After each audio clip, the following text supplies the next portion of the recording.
In the heart of Umuzi Village, where the trees whisper ancient secrets and the wind carries tales from the past, stood a school. Not just any school, but one with a history so dark, the villagers dared not speak of it aloud. It was a place where many arrived, but not all returned. And it began with a girl named Zara. Zara wasn't like the others. She didn't come to Umuzi by choice. Her mother said it was for her own good. But deep down, Zara knew something was wrong the moment they passed the school gate. The guards didn't smile, the prefects didn't welcome her, and the dorm matron only whispered. Inside the girls' dormitory, dim lighting. Zara is introduced to dormitory B, room 6. Matron Nene, whispering almost inaudible, "Don't speak to the girl in bed 3 after lights out, and whatever you do, never answer the whispers." Zara, confused. "Whispers? You'll understand soon enough," Matron Nene said. That night, rain pelted the roof like 1,000 tapping fingers. The generator hummed its tired tune. Girls whispered secrets into pillows until silence fell. Then came the voice. Faint. Barely there. A whisper that slipped beneath the door and into Zara's ears. Voice. Faint whisper. "Zara, you shouldn't be here. They're coming." Zara shot up, heart pounding. Zara, terrified. "Who's there?" But there was no reply. Only the faint sound of a bed creaking. From the third bunk, the one that was supposed to be empty. The next day at school assembly, Zara tried to shake it off. First day jitters, she thought. But during roll call, something strange happened. Teacher, sternly. "Adanna Okoro?" Class falls silent. "She's not in school, ma. She disappeared last term." A prefect replied, "Then why is her name still on the register?" And just like that, the whispers began again. A chilling whisper overlapping Zara's anxious face. Voice, whisper. "Adanna never left. She's still in the dorm." School library, dim and musty. Zara walks between tall, dusty shelves. Zara couldn't sleep after the whisper. She needed answers. And she'd learned something in her short time at Umuzi. The school didn't like questions. But Zara wasn't the type to keep quiet. She started where all secrets go to hide, the archives room behind the school library. She pushes open a creaking wooden door. Inside, rows of dusty cabinets, old logbooks, and school records. Zara, reading softly. Student records, 2020, 2021. She opens a cabinet labeled Dormitory B, Disciplinary Reports. One file is missing. Every file was neatly stacked, except one. Adanna Okoro. Her file was gone. No record of withdrawal, no expulsion, no transfer. Adanna had simply disappeared. But someone didn't want Zara to know that. Suddenly, the door slammed shut behind her. Zara, panicked. "Hello? Who's there?" Footsteps echoed down the hallway. Slow, deliberate. Not a student, not a teacher. She wasn't alone. Zara running back to her dorm. She bursts into room 6, panting. Dorm mate, Faye, concerned. "Zara? What happened?" Zara, frustrated. "There's something wrong with this school. The girl who used to sleep in that bunk, Adanna, she's not just gone, she was erased." Faye, scared. "Shh, don't say her name out loud. The last girl who asked about her, she went mad, spoke in tongues, scratched her own skin until she bled." Faye pulled up her sleeve, revealing long, healed scars. "Zara," whispers. "You knew her, didn't you?" Faye nodded, trembling. 1 year earlier, Adanna was the brightest in her class. Head girl, loved by teachers, feared by rivals. But she knew something. Something about the school that no one was supposed to know. She said the dorm was cursed, that every 5 years, a sacrifice was made. A student would vanish, quietly, cleanly, with no trace. She tried to expose them, but before she could, she was the next to vanish. Present day at the school grounds, evening prep. Zara sits alone, looking through her notes. As the school bell echoed across the field, Zara made a vow. She would find the truth. She would uncover what happened to Adanna, even if it killed her. Zara notices something scratched under her bed plank. Faint letters. Zara, reading aloud. They are watching from the mirror. She slowly turns toward the mirror on the dorm wall. In it, for a split second, she sees a girl in uniform, pale, eyes hollow, mouth open as if to scream. Then, gone. Zara collapses to the floor. Whisper, louder now. Zara, help me. Early morning. Zara wakes on the dorm floor, shaken. Her bunkmates sleep as if nothing happened. Zara barely slept. Her thoughts were a storm. A girl in the mirror, a voice calling her name, and the message carved into the wood beneath her bed. She was no longer just a student at Umuzi. She was part of something much older, much darker. Zara at the bathroom mirror, daylight streaming through the cracked glass. Zara quietly to herself. They're watching. From the mirror. She runs her hand along the mirror's edge. It trembles slightly beneath her fingers. There was something etched in the corner, barely visible. 4 symbols, ancient, not from any language Zara knew. She took out her phone, but the camera refused to focus. Each time she tried, the symbols blurred, like they didn't want to be remembered. Then, a whisper behind her. Voice right in her ear. Only the marked can see. She spun around. No one there. Library, lunch break. Zara finds Faye. There's something written in the mirror in our dorm. Symbols. I think they're old, maybe tribal? Zara said. Faye replied uneasy. Like the Aden symbols? She asked. What's that? Zara muttered. Faye whispers. The Adan cult. They say they used mirrors to trap souls, punish the curious. Our school was built on their burial ground. Nobody talks about it. But it's why that dorm was sealed for years before it reopened. Zara whispers. Then why reopen it? Because they needed more girls. They always do. Faye answered. That night, Zara sits alone in front of the mirror, candles lit, a notebook in her lap. She copied the symbols, every stroke, every curve. And as she did, the air grew cold, the flame flickered, and the reflection changed.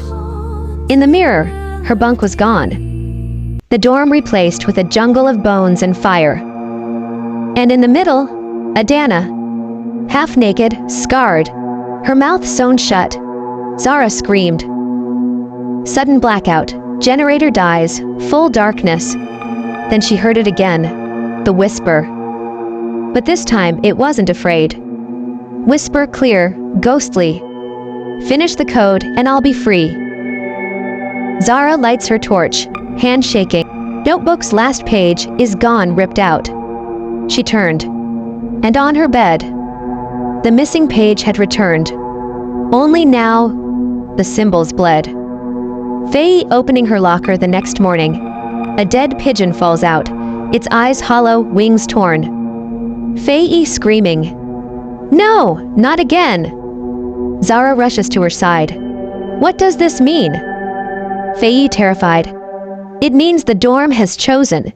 The curse is active again, and this time, it wants you. Early morning chapel. Students kneel in prayer. Zara stares blankly ahead, still haunted by what she saw. Sunday mornings were meant for peace. But peace had abandoned Umuzi. Zara's hands trembled with every amen. She wasn't sure if she was praying for safety, or if she was already too late.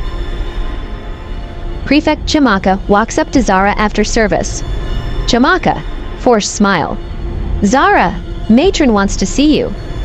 Zara was confused. Why? Chamaka said coldly. You've been asking the wrong questions. Matron Neen's office. Dark, barely lit. Heavy curtains block out the sun. Matron Nene wasn't just feared. She was respected, the kind of respect that comes with secrets and silence. She slid an envelope across the table. Matron Nene whispering, You're curious, That's dangerous. But maybe you deserve to know. Inside the envelope, a blood-stained paper. A note. Zara reading aloud, slowly. I am the echo in the corridor. The breath behind your neck. The blood beneath your pillow. When the mirror cracks, the soul returns. Zara terrified. What is this? It was found under Adanna's bed, the day after she vanished. Matron said, she wrote this? Zara asked. No, it was written in her blood, and the ink never dried. Matron Neen replied. Zara in class, eyes unfocused. The teacher's voice fades. Zara felt it again, the tug at the edge of her mind. Like someone pulling her thoughts backward. She glanced at the window. Her reflection was staring back at her. But her lips were moving, speaking, silently.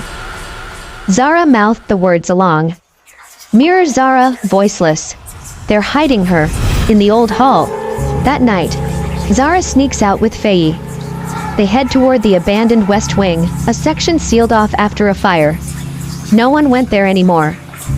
They said the spirits of burned students haunted the floorboards. But Adanna, she was calling, and Zara couldn't ignore her. They squeezed through a gap in the door. Inside, rubble, ashes, and strange markings on the walls. Faye whispers. This used to be the Adanna ritual hall, before the fire. Zara shining torch across wall. Wait, look. She found it. Carved into the wall, the full mirror code. Complete, glowing faintly in red.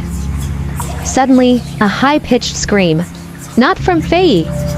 Not from Zara. From the wall. They turned and saw her. Adanna. Her body fused into the wall, half human, half shadow eyes pleading. Adanna. Raspy whisper. Break the glass. Let me out, before they come. Suddenly, loud footsteps approach. Prefects, teachers. The door slams shut. Faye screaming. We're trapped. Zara panicking. No, we're not. She's showing us the way. She holds her torch to the wall. The blood glows brighter, forming a door. She touches it. The wall melts away. They stumble into a hidden room. Inside, rows of student photos, burnt, torn, scratched out. Zara finds hers already marked with a red X. They were all marked, chosen, one by one. Zara wasn't investigating the curse anymore. She was the curse. Matron Nene watches from the shadows, a faint smile, and in her hand, the cracked mirror shard of Adanna. Matron, to herself, let the game begin, again. Zara and Faye inside the hidden chamber. Torchlight flickers across the walls of missing student photos, ritual symbols, and melted candle wax. The room was a tomb of memories. Each photograph, a face erased from time. Each X, a soul claimed by the curse. And in the center of it all, a burned school register, half buried in ash. Zara picking it up. These names, they're all students from Dorm B. Faye reading. Class of 2005, 2010, 2015, and now. 2020, every 5 years. A cycle, a ritual. And now, 2025 was about to begin. Zara flipped to the last page. One name remained unmarked. Hers. Sudden banging at the chamber door. Heavy, violent. Voice outside. Zara, open the door. You don't belong here. It wasn't a teacher. It wasn't a student. The voice was burned, echoing like it came from inside the walls. Faye trembling. They're the ones who died in the fire, the old students. They were sacrificed. And now they want me to take their place. Zara said. Flashback to the 2015 fire, screams, smoke, and a girl Adanna running. 10 years ago, Umuzi tried to bury its sins. They called it an accident. But it wasn't. The fire was a cover. A cleansing. And the students were offerings. Adanna escaped the flames, but not the price. Back to present. The chamber starts to shake. Wall symbols light up. The voices grew louder. Not whispers anymore, but screams. ghosts calling, spirits weeping. And above them all, one voice. Adanna shouted, now clearer. Free me, or they'll take you. Zara finds a large ceremonial mirror on the far wall, cracked, blood-stained, ancient. This is where they trapped her, Zara said. What if breaking it releases all of them? Faye replied. Zara, tears forming. What if that's the only way to end it? She raises a broken desk leg, breathes, and slams it into the mirror. The mirror shattered, not like glass, but like bone. A howl tore through the school. Every light flickered. Every mirror across campus, cracked. And from the mirror's ruins, Adanna stepped out. Her eyes hollow, her mouth bleeding. But free. She fell into Zara's arms. Dormitory B, that night. Calm returns. Faye bandages Zara's hand. Did we do the right thing? Faye asked. I don't know, but we did something, Zara replied. She looks at the mirror on the wall. Still cracked. Still bleeding. Matron Neen's office. She speaks into a phone, calm, cold. Yes, the seal is broken. The vessel has been released. Phase 2 can begin. She turns. Her shadow flickers strangely on the wall, revealing not one, but 2 figures. Thank you for watching. Like, subscribe and comment for part 2.